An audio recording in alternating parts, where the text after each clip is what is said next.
Hey, my friends, how are you? Welcome to Home Race, your channel with the best and most complete news about the world of Formula One. And in today's video, we're going to talk about one of the controversies of this past weekend, which was an alleged illegal rear wing of the Mclaren, which was moving on the long straights of the Azerbaijan circuit, drawing attention and raising suspicions. But what happened? Is the Mclaren car illegal? Well, before I show you all the details about this subject, only check it out if you're already subscribed and have notifications activated, and if you're not yet, subscribe so you don't miss a thing. And if you like videos full of information, but without any fuss like this one, leave a like to support our work. In recent races, McLaren's car has become the strongest in Formula One, even overtaking Red Bull's RB20, with the team, now the new leader of the Constructors' Championship, and Lando Norris getting closer to Max Verstappen in the Drivers' Championship with each race. And due to this leap in performance with each passing race,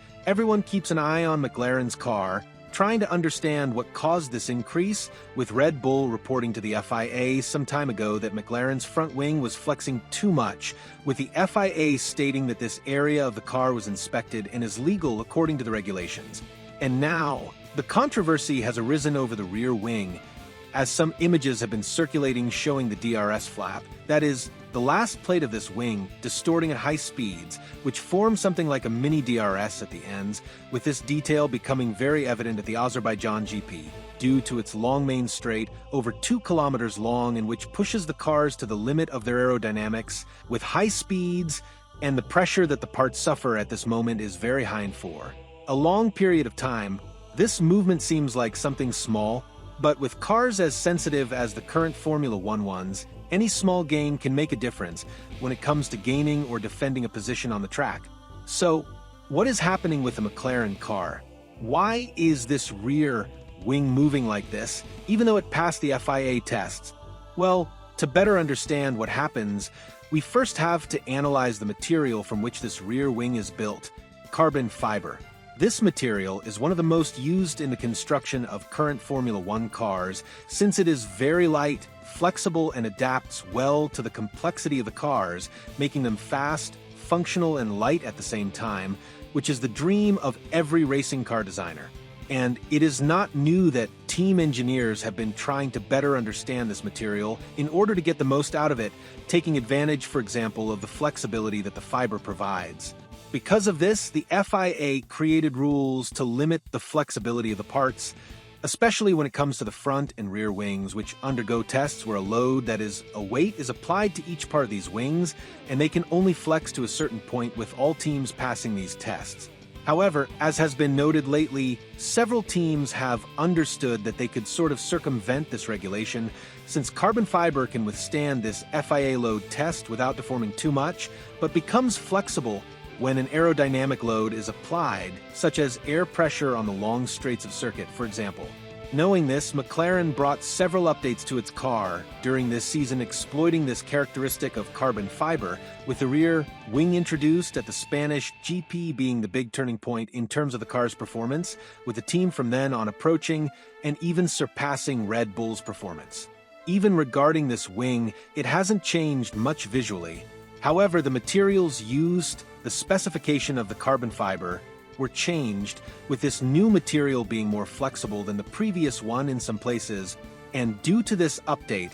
McLaren has been able to use a configuration with greater aerodynamic drag on the rear wings than rival teams, with this detail being noticed in several of the last races,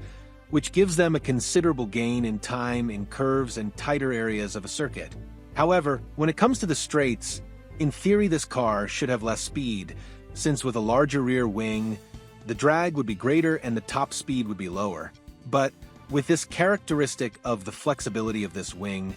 the loss they would have with this larger wing is compensated by a small opening that appears in the corners of this part,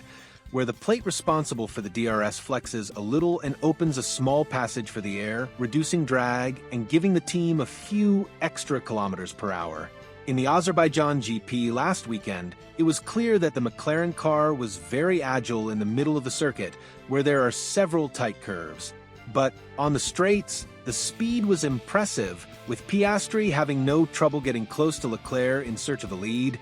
and when he arrived, he easily overtook the Ferrari car, which in theory was supposed to be faster due to the configurations they chose. But according to the regulations and the FIA, is this legal? Well, from what the FIA has been saying lately, yes, all the parts are legal, and these loopholes that the teams found bringing in flexible parts are being analyzed and monitored, with no solution or change to the regulations being made for the season, leaving the teams free to do whatever they want in this regard, since there would not be enough time for the teams to make the necessary changes by the end of the year. After all, the car works as a whole, and any minimal change alters the entire project. But for next season, it is possible that some small change will occur in the regulations for the FIA to try to somehow control this flexibility and close this loophole, since even though it is not illegal, it goes against the spirit of these current regulations and can open new loopholes for the future, which little by little can make the FIA lose control of what the teams are doing. To keep rival teams even more alert, we should soon see more updates coming to this McLaren car, with the team warning that another leap in performance is expected. And it's also worth keeping an eye on rival teams, as it shouldn't be long before one of them tries to replicate this Mini-Drs in search of a little more performance on the track,